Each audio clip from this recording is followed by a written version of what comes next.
आज कोएगुलेशन से शुरू करना है। क्या चीज से? ये लेक्चर कौन सा, लेक्चर 7 है या 8 है? 8 है। 8 है, लास्ट पिछले वाला क्लास, 7 था।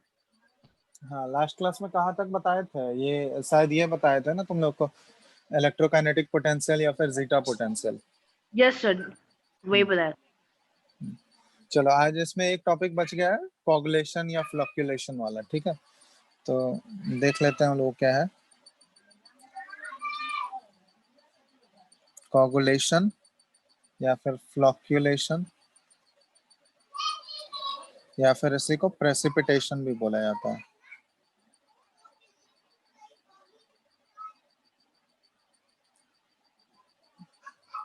ठीक है?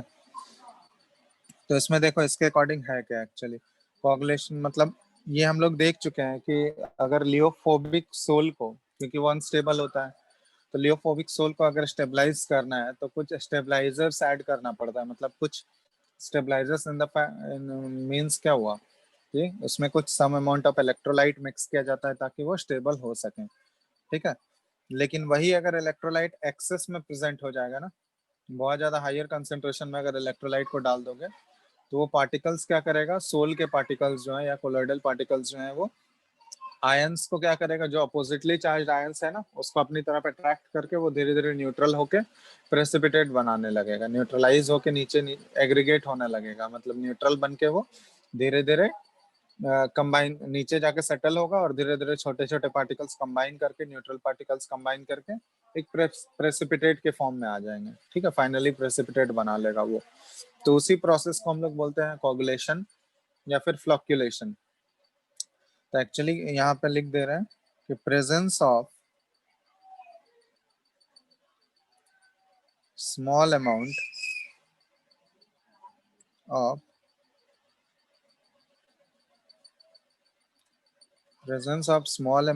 appropriate electrolyte is necessary for the stability of colloids.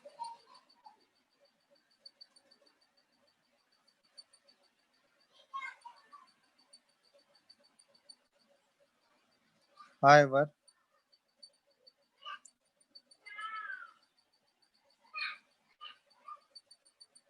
when an electrolyte is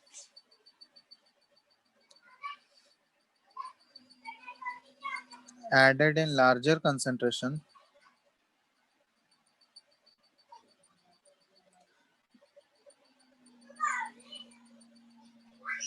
the particles of the soul takes up the ions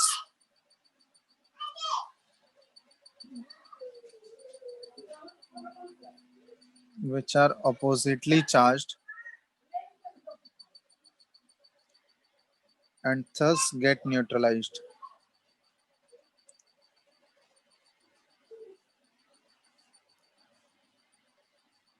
ठीक है? और ये न्यूट्रलाइज होगा तो धीरे धीरे वो एग्रीगेट होना स्टार्ट करते हैं। तो द न्यूट्रल स्पीसीज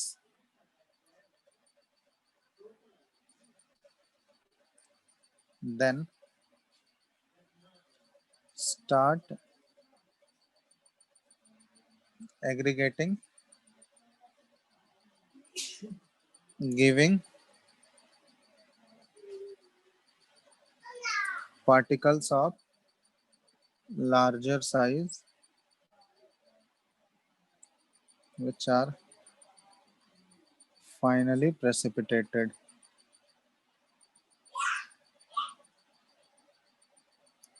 ठीक है?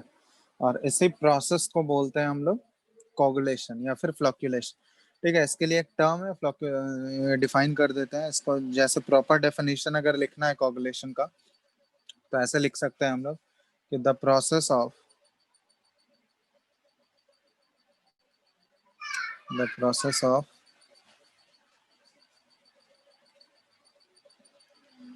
aggregation of colloidal particles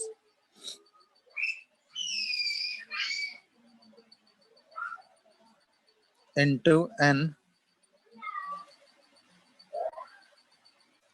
insoluble precipitate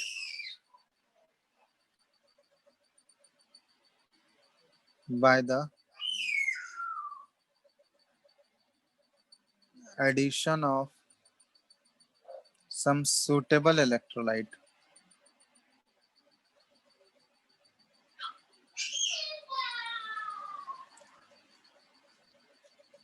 is known as coagulation।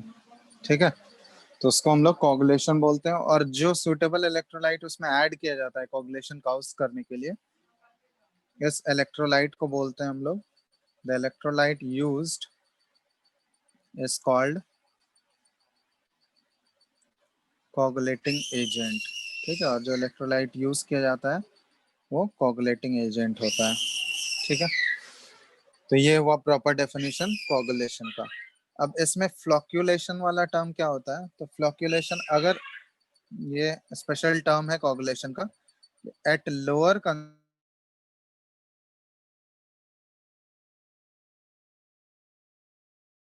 तो फिर उसको हम लोग फ्लोक्यूलेशन बोलते हैं। तो at lower concentration of electrolyte the aggregation of particles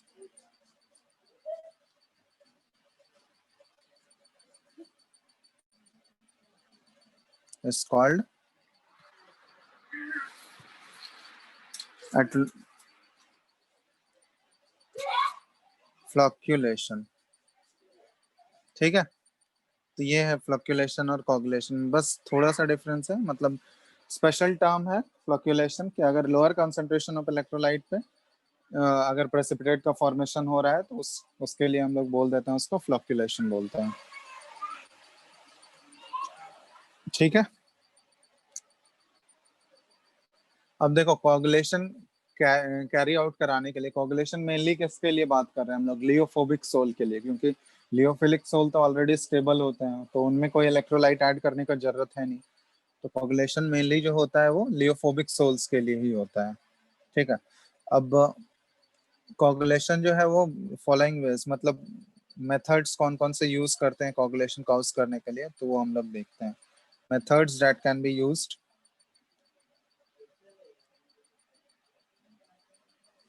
for coagulation, कौन कौन सा मेथड है जो कि कोगुलेशन के लिए यूज होंगे। तो पहला इसमें मेथड है, फर्स्ट मेथड,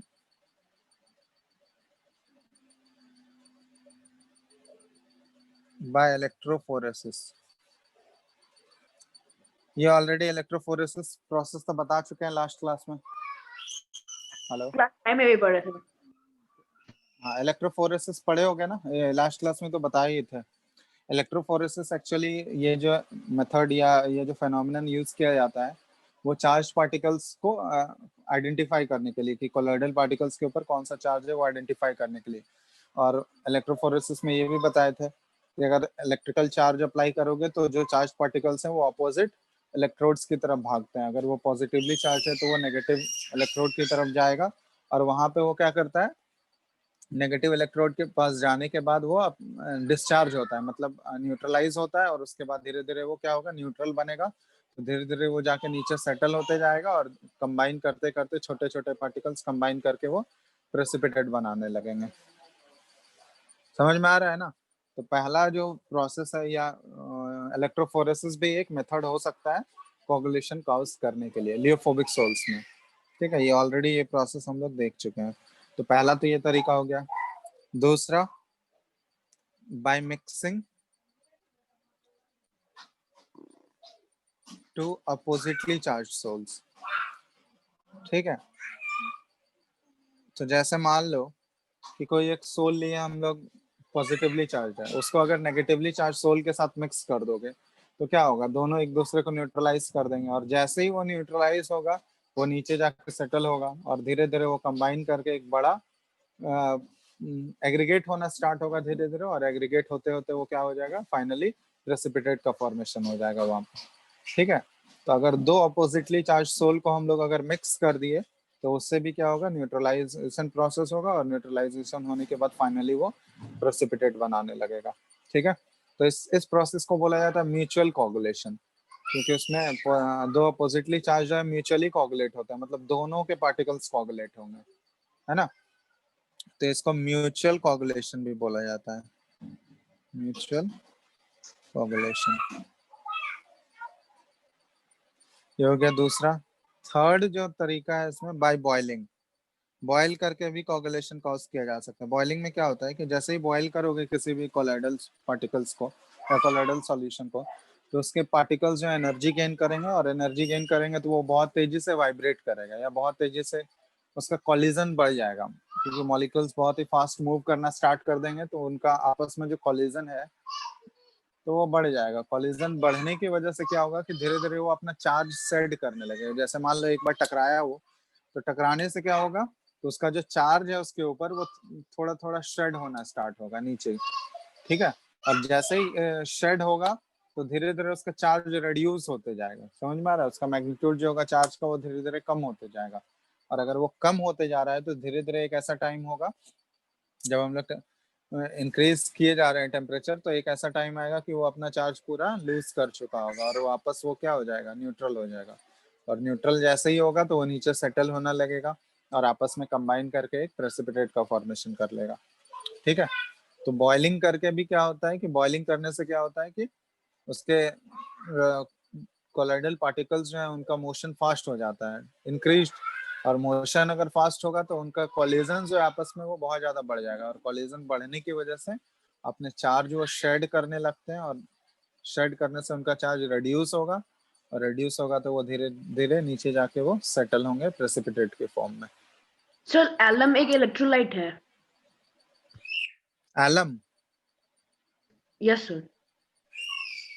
हाँ ऑब्वियसली इलेक्ट्रोलाइट तो होगा ही। एलम क्या है, पोटाश एलम, बहुत सारे डिफरेंट टाइप्स के एलम होते हैं, क्रोम एलम होता है, पोटाश एलम होता है। तो एलम एक्चुअली एक आयनिक कंपाउंड ही है ना, पोटास एलम जैसे है, तो उसको पोटाशियम एल्यूमिनियम सल्फेट ही तो बोलते हैं हम लोग। तो आयंस ही तो है उसमें, उसका अगर एक्वा सॉल्यूशन बनाओगे तो आयंस मिलेंगे हमको। पोटाश एलम में क्या मिलेगा हमको, पोटाशियम और सल्फेट के आयंस मिलेंगे, एल्यूमिनियम और सल्फेट के आयंस मिलेंगे। अगर आयंस मिल रहे हैं तो ऑब्वियसली वो इलेक्ट्रोलाइट होगा। एक्चुअली वो एलम है क्या, सॉल्ट ही है ना, तो वैसे सॉल्ट ही है ना, यस सर। समझ में आ रहा है। तो सॉल्ट है तो ऑब्वियसली उसमें कैटायंस और एनायंस होंगे। जब उनका एक्वा सॉल्यूशन बनाओगे तो इलेक्ट्रोलाइट की तरह ही बिहेव करेगा वो,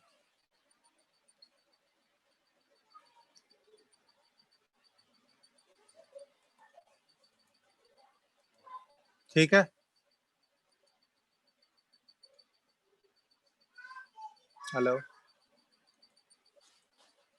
हेलो, यस आवाज सर। आ रहा है क्या? Yes sir. चलो, तो ये हो गया तीसरा तरीका, हो गया बॉइलिंग करके। चौथा जो मेथड है, फोर्थ मेथड, ये है बाय परसिस्टेंट डायलिसिस। जो डायलिसिस प्रोसेस तुम लोग को बताया था प्यूरिफिकेशन के लिए यूज किया जाता है, तो डायलिसिस अगर परसिस्टेंट मतलब कंटिन्यूअसली अगर डायलिसिस करते रहोगे, तो डायलिसिस एक्चुअली क्यों यूज किया जाता है, ताकि इलेक्ट्रोलाइट जो एक्सेस में प्रेजेंट है उसको रिमूव कर सके हम लोग, है ना। तो अगर डायलिसिस करते जा रहे हो बहुत टाइम तक, अगर डायलिसिस करते रहोगे तो क्या होगा कि जितने भी इलेक्ट्रोलाइट्स होंगे वो सारा धीरे धीरे निकलना स्टार्ट हो जाएगा। और अगर इलेक्ट्रोलाइट निकल गया तो वो क्या होगा, कोलॉइड धीरे धीरे अनस्टेबल हो जाएगा, ठीक है। क्योंकि इलेक्ट्रोलाइट की वजह से ही लियोफोबिक सोल्स क्या होते हैं, वो स्टेबल होते हैं। तो अगर परसिस्टेंट डायलिसिस कंटिन्यू रखोगे तो पूरा पूरा इलेक्ट्रोलाइट निकल जाएगा, ठीक है। और उसके बाद कोलॉइड्स अनस्टेबल होंगे, और अनस्टेबल होंगे तो वो क्या होंगे, धीरे धीरे अनस्टेबल होंगे तो वो फिर कंबाइन करके कोगुलेट होना स्टार्ट कर देते हैं, ठीक है। तो परसिस्टेंट डायलिसिस की वजह से भी कोगुलेशन कॉज कराया जा सकता है, ठीक है। बहुत अगर कंसिस्टेंटली अगर डायलिसिस किए जा रहे हो कंटिन्यूअसली, ठीक है, तो उसकी वजह से भी कोगुलेशन कॉज हो सकता है। ये फोर्थ हो गया। फिफ्थ मेथड है बाय एडिशन ऑफ इलेक्ट्रोलाइट। ये ऑलरेडी हम लोग देख ही चुके हैं कि इलेक्ट्रोलाइट अगर एक्सेस में ऐड कर दोगे तो क्या होंगे, वो अपोजिटली चार्ज इलेक्ट्रोलाइट को अट्रैक्ट कर लेगा, अपोजिटली चार्ज आयंस को, और न्यूट्रलाइज होगा, और न्यूट्रलाइज होगा तो धीरे धीरे वो एग्रीगेट होके प्रेसिपिटेट बना लेगा। ठीक है, तो ये ऑलरेडी ऊपर देख ही चुके हैं हम लोग। तो ये टोटल 5 मेथड्स हो गए जिसकी वजह से कोगुलेशन कॉज कराया जा सकता है। Electrophoresis by mixing oppositely charge sol जो कि म्यूचुअल कोगुलेशन था, बॉइलिंग की वजह से, परसिस्टेंट डायलिसिस, और फिर फिफ्थ हो गया एडिशन ऑफ इलेक्ट्रोलाइट। ठीक है, तो ये ध्यान रखना।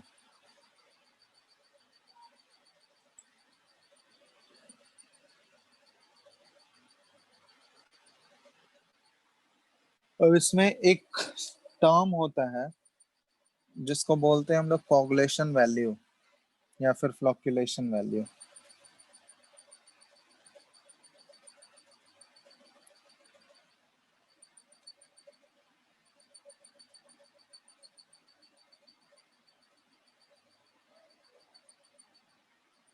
ठीक है, इसका मतलब क्या हुआ? ये हुआ minimum concentration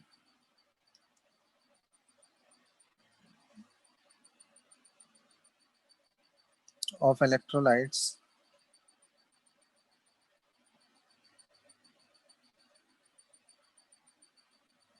in millimoles required to cause coagulation of 1 liter of colloidal solution is called coagulation value।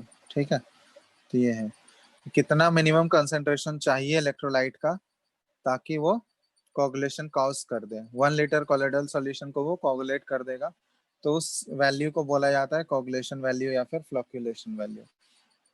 तो कोगुलेशन वैल्यू ये क्या हुआ? That is equal to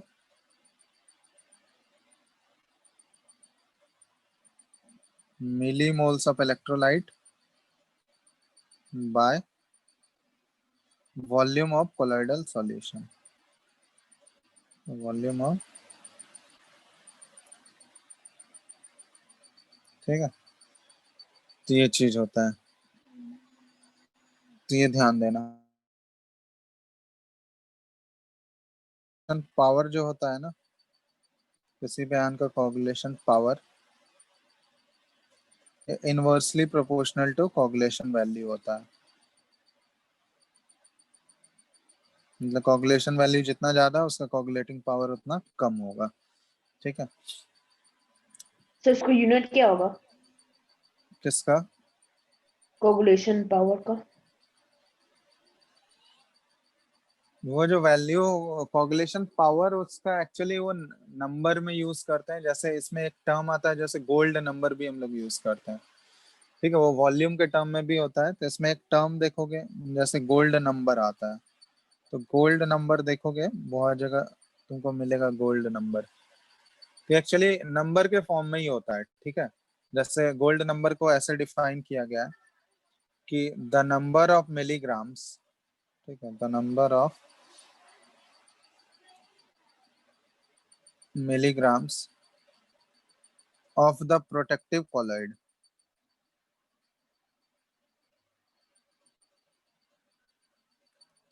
which must be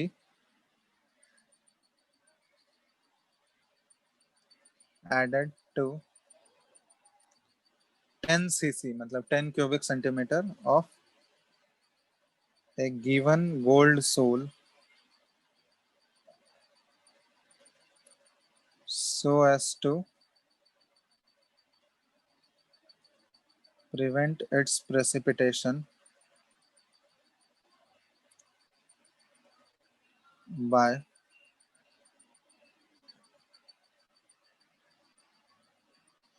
addition of 1 cc of 10% NaCl solution। ठीक है, तो ये actually gold number क्या है देखो, यहाँ पे जो होता है लियोफोबिक सोल वो अनस्टेबल होता है, तो उसको प्रोटेक्ट करने के लिए कुछ उसमें लियोफिलिक सोल भी ऐड किए जाते हैं ताकि वो प्रोटेक्ट कर सके। तो उस लियोफिलिक सोल जो ऐड करते हैं उसको प्रोटेक्ट करने के लिए, मतलब उसको प्रोटेक्ट किससे, प्रेसिपिटेट होने से प्रोटेक्ट करने के लिए, तो लियोफिलिक सोल जो ऐड किए तो वो एक तरह से प्रोटेक्टिव कॉलॉइड की तरह बिहेव करता है। ठीक है, लियोफिलिक सोल जो है वो लियोफोबिक के लिए प्रोटेक्टिव कॉलॉइड की तरह बिहेव करेगा। तो उसी में एक टर्म होता है स्पेसिफिकली गोल्ड नंबर यूज किया जाता है। तो गोल्ड नंबर एक्चुअली है क्या, कि हम लोग कितना मिलीग्राम्स जो है प्रोटेक्टिव कॉलॉइड का ऐड करेंगे, ठीक है, गिवन गोल्ड सोल में, जो 10 क्यूबिक सेंटीमीटर वो लिया गया गोल्ड सोल का, तो उसमें हम लोग कितना मिलीमीटर जो है प्रोटेक्टिव कॉलॉइड ऐड करें ताकि उसका प्रेसिपिटेशन जो है वो स्टॉप हो जाए और प्रेसिपिटेशन प्रिवेंट हो जाए। ठीक है, और प्रेसिपिटेशन प्रिवेंट हो जाए कैसे, बाय एडिशन ऑफ, उसमें इलेक्ट्रोलाइट हम लोग थोड़ा अमाउंट ऐड कर रहे हैं ताकि स्टेबलाइज हो सके वो। तो अगर 1 cubic centimetre of 10% NaCl solution अगर ऐड कर रहे हैं तो उसमें हमको कितना मिलीमीटर प्रोटेक्टिव कॉलॉइड का ऐड करना होगा ताकि प्रेसिपिटेशन कॉज नहीं हो उसका। ठीक है, तो इसी को बोला जाता है गोल्ड नंबर। ठीक है, तो गोल्ड नंबर एक्चुअली वो क्या करता है कि एक नंबर के फॉर्म में होता है, तो गोल्ड नंबर जितना कम होगा ना, स्मॉलर द गोल्ड नंबर, तो उस कॉलॉइड का प्रोटेक्टिव पावर जो होगा उतना ज्यादा होगा, क्योंकि जितना कम हम लोग कम मिलीग्राम या जितना कम मास उस कॉलॉइड का ऐड करोगे उसमें प्रोटेक्टिव कॉलॉइड का, तो उतना ज्यादा इफेक्टिव कॉलॉइड है वो। ठीक है, तो गोल्ड नंबर का वैल्यू जितना कम होगा उस कॉलॉइड का प्रोटेक्टिव पावर जो होगा उतना ज्यादा होगा।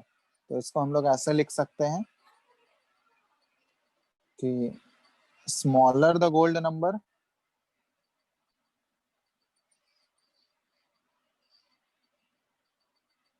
ठीक है, higher is the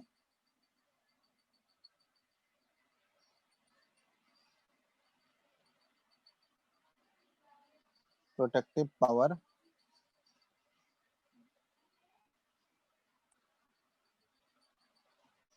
of the colloid. ठीक है, तो गोल्ड नंबर का वैल्यू जितना कम होगा तो प्रोटेक्टिव पावर जो है उस कॉलॉइड का उतना ज्यादा होगा।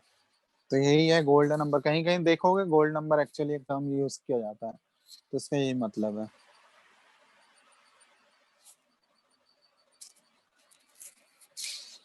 ठीक है, तो ये हो गया, हम लोग कोगुलेशन वैल्यू फैक्टर्स भी देख लिए, कौन मेथड्स कौन कौन से यूज करेंगे कोगुलेशन के लिए। अब नेक्स्ट इसमें देख रहे हैं हम लोग कि फैक्टर्स अफेक्टिंग कोगुलेशन, कौन कौन से फैक्टर्स जो है ये कोगुलेशन को अफेक्ट करेंगे। फैक्टर्स अफेक्टिंग कोगुलेशन, इसमें दो तीन फैक्टर्स आते हैं। सबसे पहला फैक्टर जो है ये नेचर ऑफ द सोल है, नेचर ऑफ द सोल या फिर नेचर ऑफ कॉलॉइड। तो इसमें क्या होता है कि नेचर ऑफ कॉलॉइड पे कैसे डिपेंड करता है, तो हम लोग देखें कि लियोफिलिक सोल जो है वो हाईली स्टेबल होते हैं।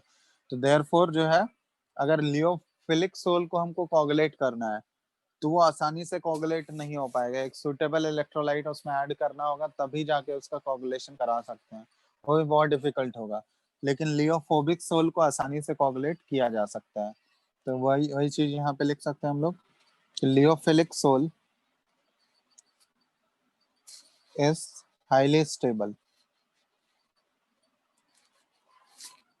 Therefore,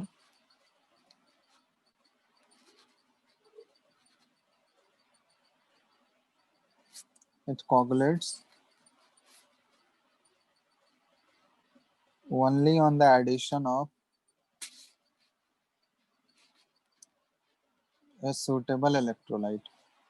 ठीक है, लियोफिलिक सोल को कोगुलेट करना वो थोड़ा सा डिफिकल्ट होता है क्योंकि वो हाईली स्टेबल होते हैं, where as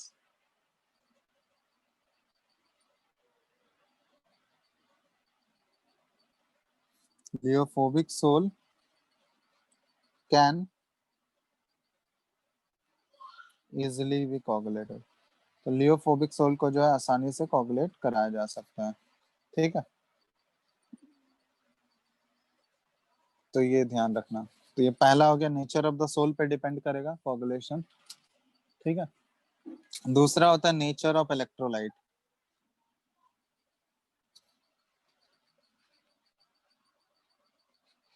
nature of the electrolyte पे भी डिपेंड करता है। कि कौन सा इलेक्ट्रोलाइट यूज कर रहे हैं हम लोग कोगुलेशन कॉज कराने के लिए। तो यहाँ पे यह होता है कि इन इक्विमोलर इलेक्ट्रोलाइट, अगर इलेक्ट्रोलाइट का कंसंट्रेशन सेम लो तो द स्ट्रॉन्ग इलेक्ट्रोलाइट, जो उसमें से स्ट्रॉन्ग इलेक्ट्रोलाइट होगा, हैज ग्रेटर कोगुलेटिंग पावर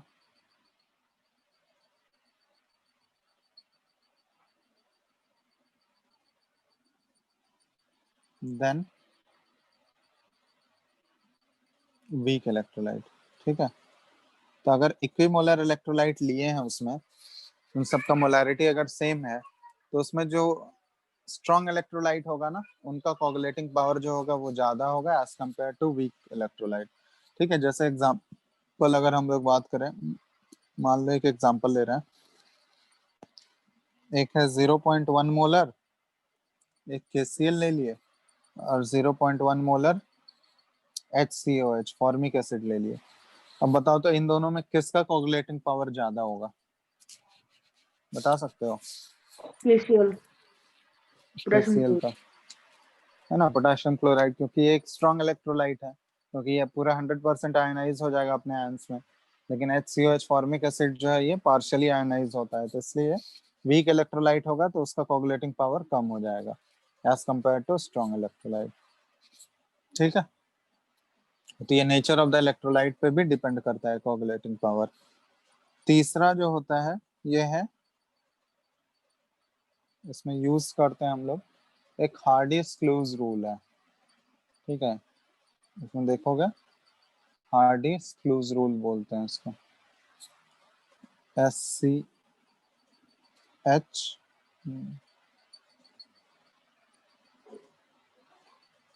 तो इसके अकॉर्डिंग क्या है ना, कि according to this rule,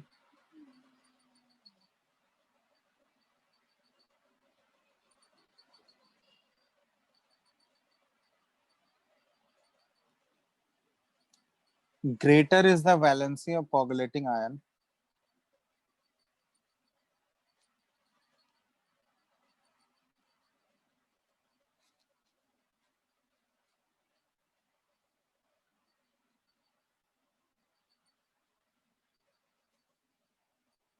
greater is its power to cause coagulation।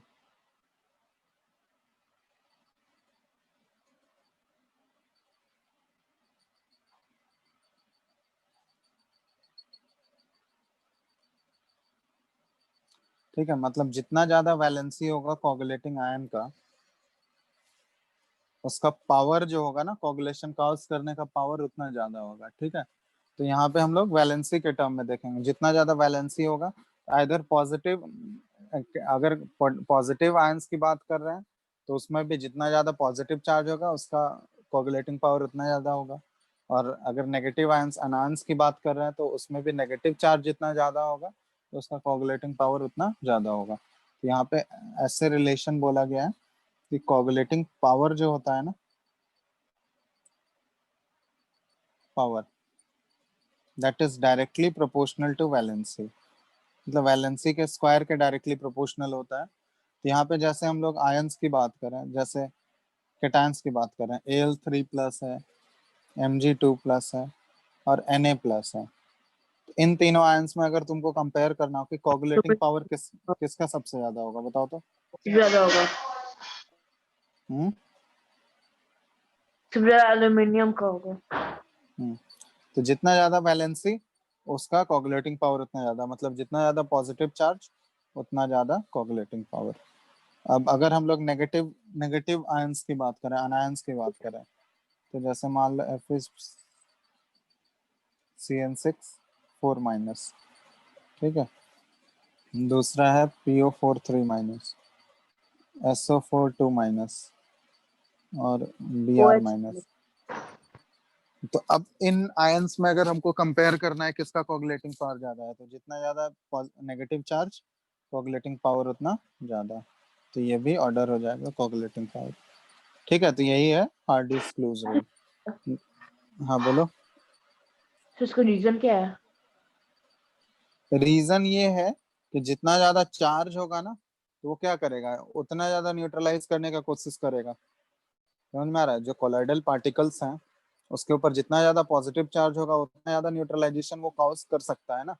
और जितना ज्यादा न्यूट्रलाइजेशन वो कॉज करेगा तो उतना ज्यादा प्रेसिपिटेशन होगा।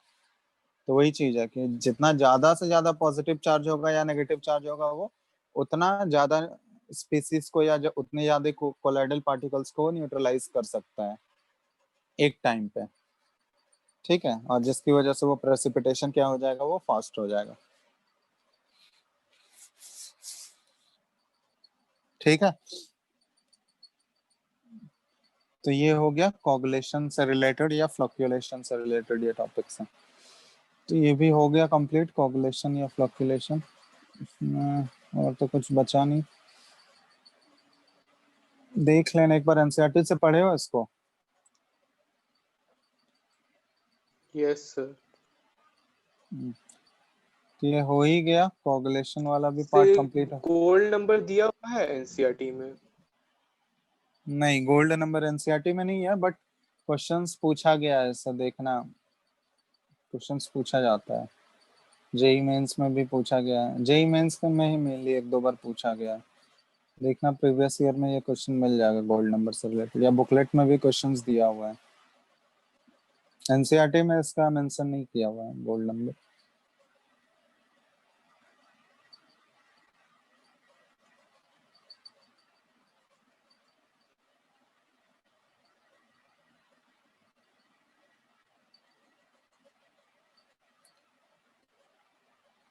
ठीक है, तो ये हो गया ये इसके बारे में, कोगुलेशन या फ्लक्चुएशन। अब इसमें से एक टॉपिक, छोटा सा टॉपिक है, वो ज्यादा डिटेल में नहीं, चैप्टर खत्म ही हो गया ऑलमोस्ट। एक इमल्सन बचा। इमल्सन क्या है, एक स्पेशल केस है, ये कॉलॉइड का ही एक टाइप है।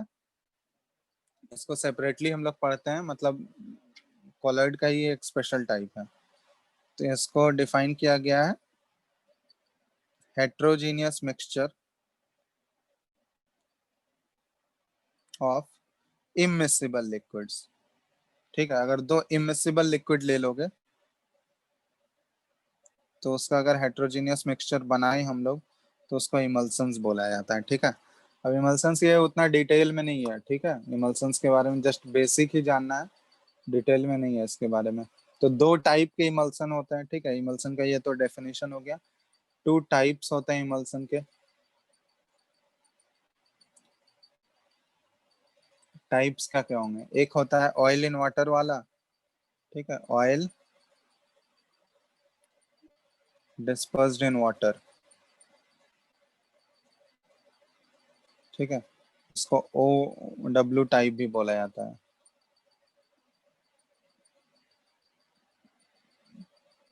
ठीक है, और इसमें दूसरा जो होता है ये वाटर इन ऑयल टाइप है, वाटर डिस्पर्स्ड इन ऑयल।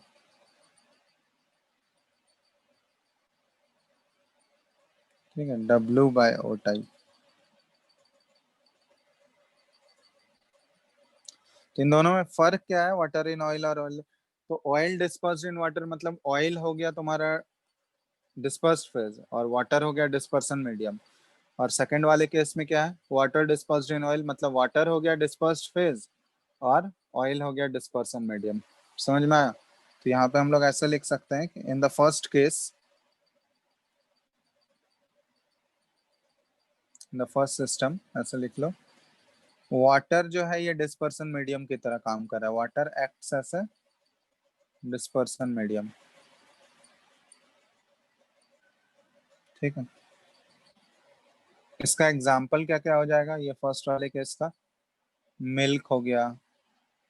ठीक है, क्रीम हो गया, वैनिसिंग क्रीम जो होता है, वो सारे इसके एग्जाम्पल्स हो गए,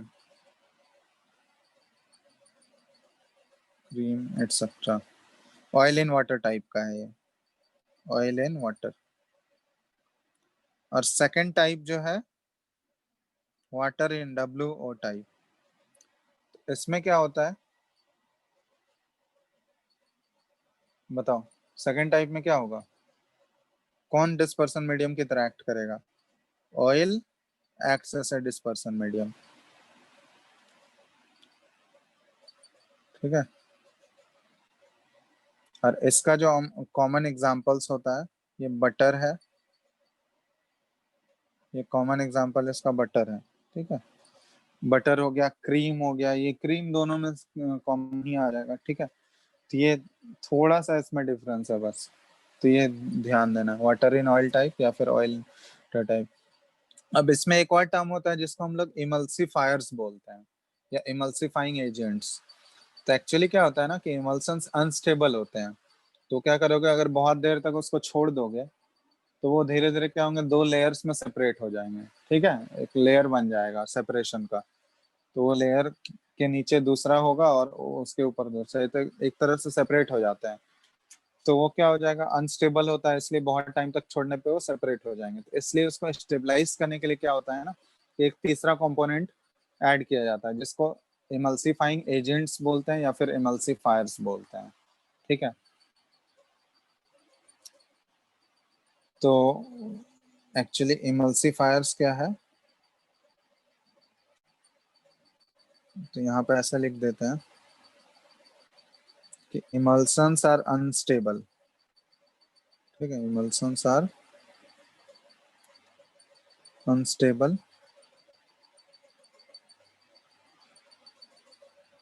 sometimes they are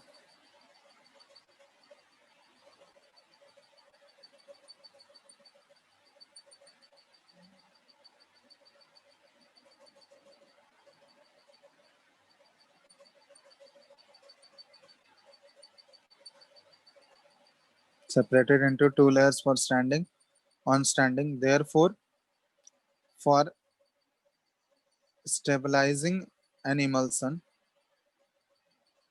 ठीक है। इमल्सन को स्टेबलाइज करने के लिए क्या होता है, एक तीसरा कंपोनेंट उसमें ऐड किया जाता है, थर्ड कंपोनेंट इज एडेड।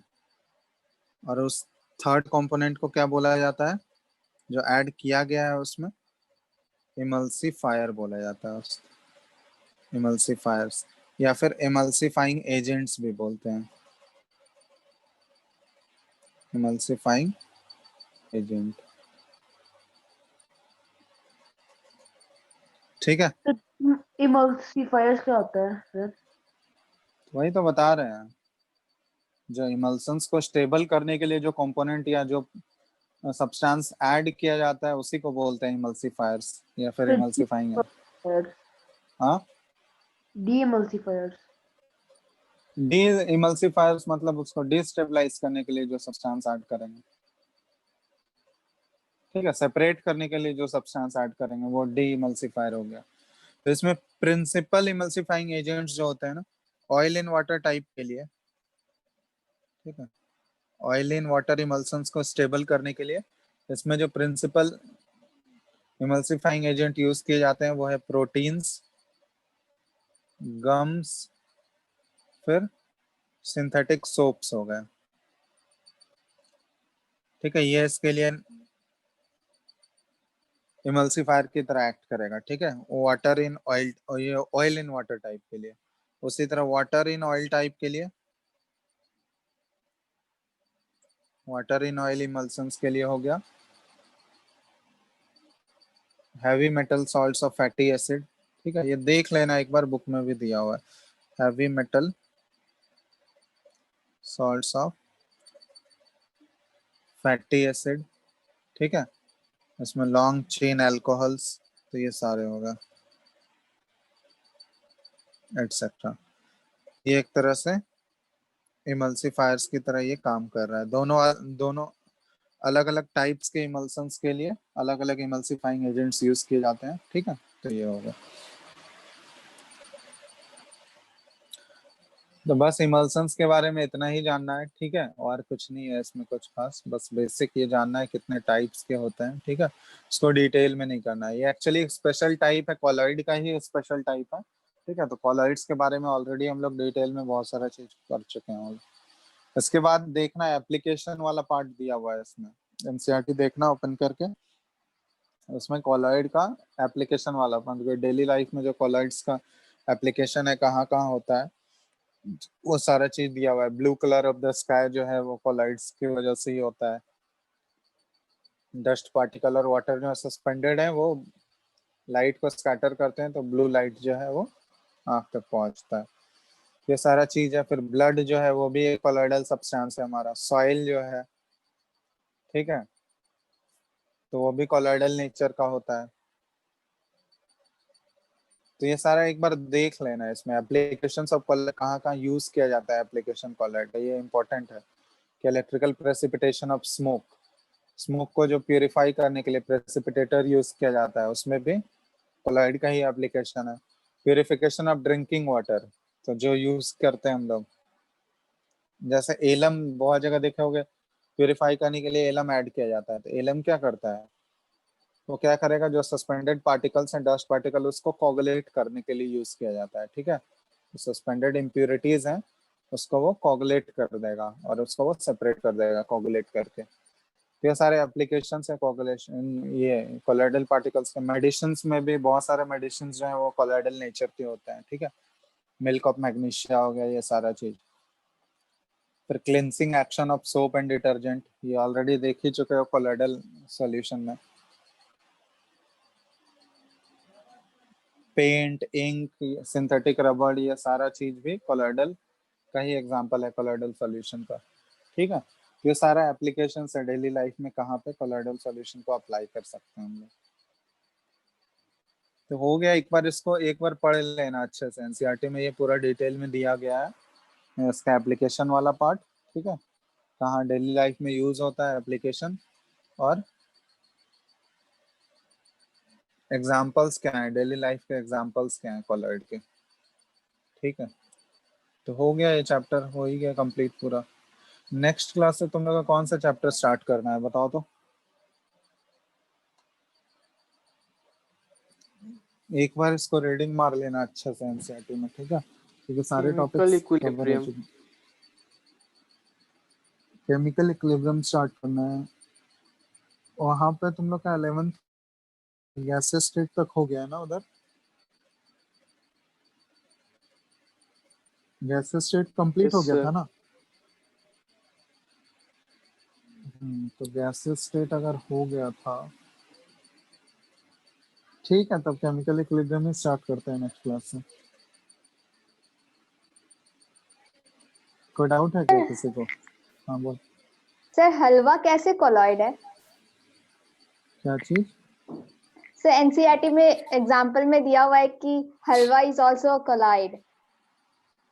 हाँ, तो कैसे है कोलॉइड, वो नहीं दिया हुआ है। No sir. तो हलवा एक्चुअली है क्या, कौन सा कोलॉइड का एग्जांपल होगा बताओ। उसमें डिस्पर्स्ड फेज और डिस्पर्सन मीडियम क्या होगा?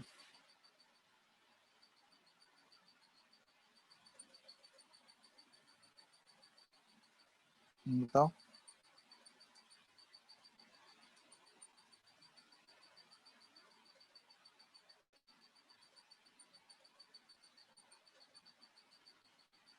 क्या होगा डिस्पर्स्ड फेज सॉलिड और disperse? In solid solid sol.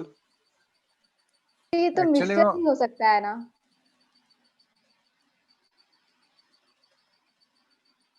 Depend करता है कि हलवा किस चीज का है। हाँ वो डिपेंड करता है।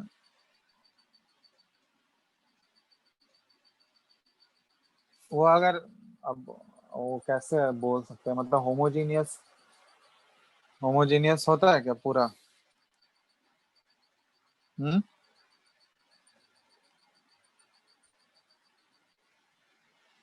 बोलो। काजू किशमिश हटा देंगे तो होमोजेनियस ही होगा। तो वो तो डिपेंड करता है ना कि कितना इंग्रेडिएंट्स उसमें ऐड किया गया है।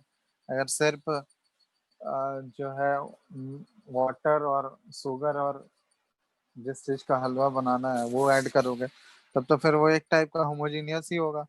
उसमें और इंग्रेडिएंट्स अगर ऐड कर दो बाकी सारा चीज, तब तो फिर वो हेट्रोजीनियस हो जाएगा ना।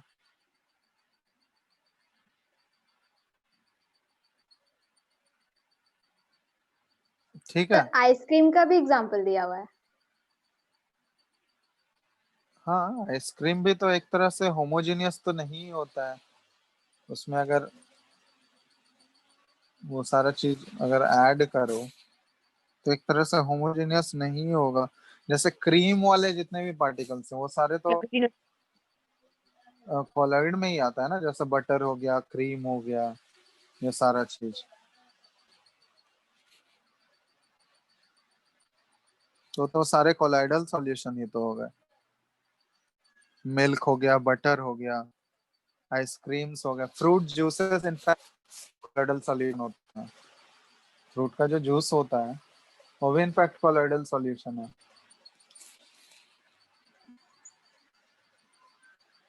हमारा ब्लड ब्लड जो है कोलाइडल सॉल्यूशन, उसमें भी बहुत सारे पार्टिकल सस्पेंडेड होते हैं। ठीक है।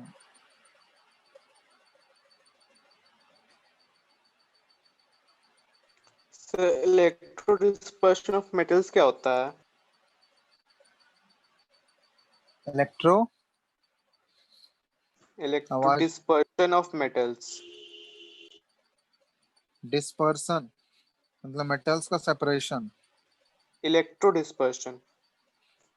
हाँ, तो इलेक्ट्रिसिटी पास करके जो इलेक्ट्रो डिस्पर्सन कराया जाता है, तो एक्चुअली वो जो है ना गोल्ड, जो उसमें बताया था इलेक्ट्रोफो, सर ब्रेडिंग्स आर्क मेथड। हाँ ब्रेडिक्स आर्क मेथड, तो उसमें वही हो रहा था ना कि मेल्ट किया जा रहा था। इलेक्ट्रिकल डिसइंटीग्रेशन मेथड जो था वही था ना, ब्रेडिक्स आर्क मेथड को ही तो electrical yes sir. Disintegration method, तो वही चीज हुआ वो। इलेक्ट्रो डिस्पर्सन हुआ वहाँ, तो वो तो उस लेस रिएक्टिव मेटल्स के सोल को ही प्रिपेयर करने के लिए वो मेथड यूज किया जाता है।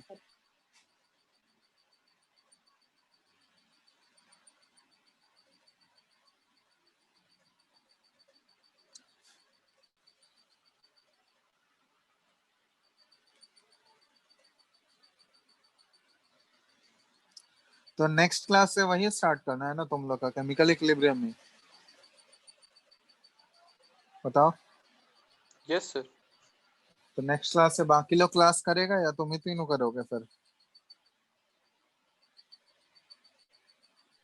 सर अभी हम्म? एग्जाम चल रहा है शायद अभी खत्म हो जाएगा अभी तक इसलिए। अभी तक एग्जाम ही चल रहा है तुम लोगों का? हाफ ईयरली तो कब का हो गया होगा ना। नहीं अयप्पा में देर से हुआ शुरू। अच्छा, तो अभी अब कोई नोटिस मिला या नहीं हो स्कूल रीओपन का? No sir. अभी भी कुछ भी नहीं? कुछ तो एटलीस्ट इन्फॉर्म किया होगा स्कूल वाले। No sir. कोई इन्फॉर्मेशन नहीं दे रहा है।